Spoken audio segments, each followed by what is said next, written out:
February 11th, 2018, 6th Sunday in Ordinary Time. A reading from the book of Leviticus.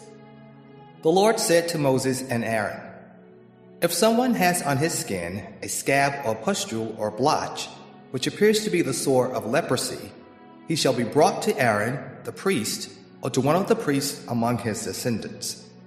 If the man is leprous and unclean, the priest shall declare him unclean by reason of the sore on his head.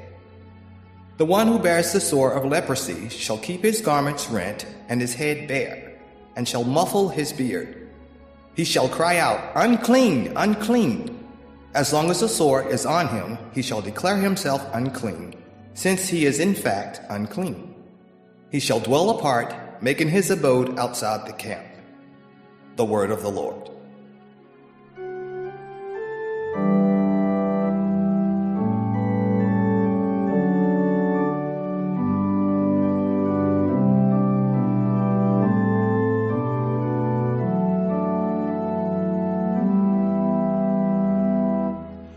I turn to you, Lord, in time of trouble, and you fill me with the joy of salvation.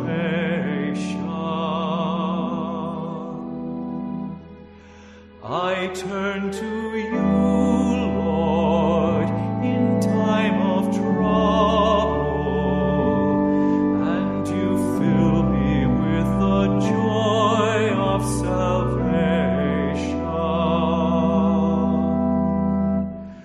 Blessed is he whose fault is taken away, whose sin is covered. Blessed the man to whom the Lord imputes not guilt, in whose spirit there is no guile. I turn to you, Lord, in time of trouble, and you fill me with the joy of salvation.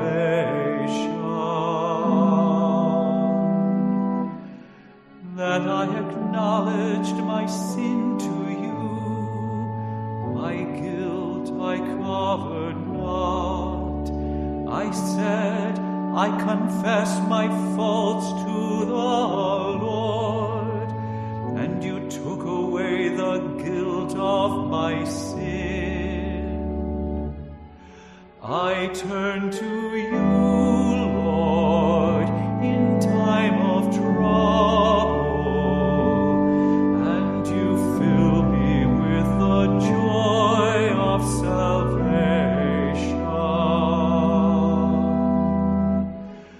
Be glad in the Lord and rejoice, you just. Exult, all you upright of heart. I turn to you, Lord, in time of trouble, and you fill me with the joy of salvation.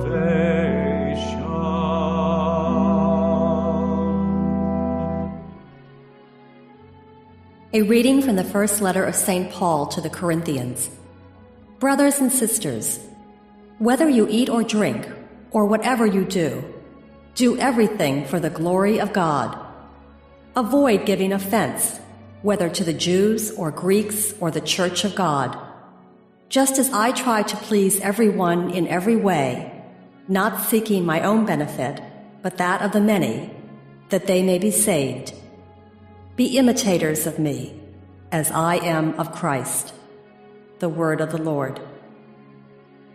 A reading from the Holy Gospel according to Mark. A leper came to Jesus and kneeling down begged him and said, "If you wish, you can make me clean." Moved with pity, he stretched out his hand, touched him, and said to him, "I do will it. Be made clean." The leprosy left him immediately, and he was made clean. Then, warning him sternly, he dismissed him at once. He said to him, "See that you tell no one anything, but go, show yourself to the priest, and offer for your cleansing what Moses prescribed. That will be proof for them." The man went away and began to publicize the whole matter. He spread the report abroad, so that it was impossible for Jesus to enter a town openly. He remained outside in deserted places, and people kept coming to him from everywhere. The Gospel of the Lord. February 11th, the sixth Sunday in Ordinary Time. The first reading comes from Leviticus 13, 1-2, and 44-46. These are the instructions that the community of Israel was supposed to follow when somebody was found to have leprosy. Now, the Hebrew word that we translate as leprosy, we're not even sure exactly what it means. Is it Hansen's disease, the leprosy that Damien of Molokai suffered from? Or is it something else? There are some medical scientists who believe that Hansen's disease didn't even exist when these texts were written. Rather, this might be simply skin blemishes, forms of eczema, anything like that. Whatever it was dreaded because it was considered highly contagious, which Hansen's disease in fact is not, but it was dreaded because people would literally rot away, and therefore they were kept outside of society. They were cry out, unclean, unclean. The second reading is from 1 Corinthians 10, 31-11:1. Whether we eat or drink, we should do it for the glory of the Lord. This involved the whole question of eating meat offered to idols. In the ancient world, meat was very expensive. Very often an animal was sacrificed in a temple, and then its carcass was sold in the butcher shop next door. Could a Christian eat a rump roast that had been offered to Zeus? That's a very difficult question. Could a Christian participate in one of those sacrifices? That's an even greater question. What does Paul say? Make sure you don't give scandal. Whatever you do it for the Lord. Do it for the other people. Make sure you please everyone. Because you don't live for yourself. You have to follow Christ's example. Christ lived for others. We have to do the same. The Gospel is from Mark 1, 40-45. This is the story of how Jesus cured a leper. In the verses immediately preceding, we hear that Jesus performed many miracles, and then Mark puts this miracle story here in order to remind us what type of miracles he did. I say that because we know that Mark didn't always know exactly when things occurred. Even the church fathers agree with that. Sometimes he put stories or sayings here or there simply because it was the best place to fit it. In this particular case, this shows Jesus' authority over the illness and also his willingness to follow the laws of Israel.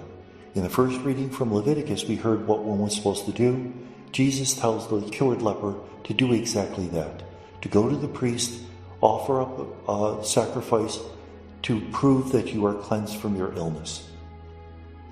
We also hear that because the man spread news about what had happened all over the place, Jesus couldn't enter a town openly, that his fame is building to the point where it's almost difficult to walk around anymore.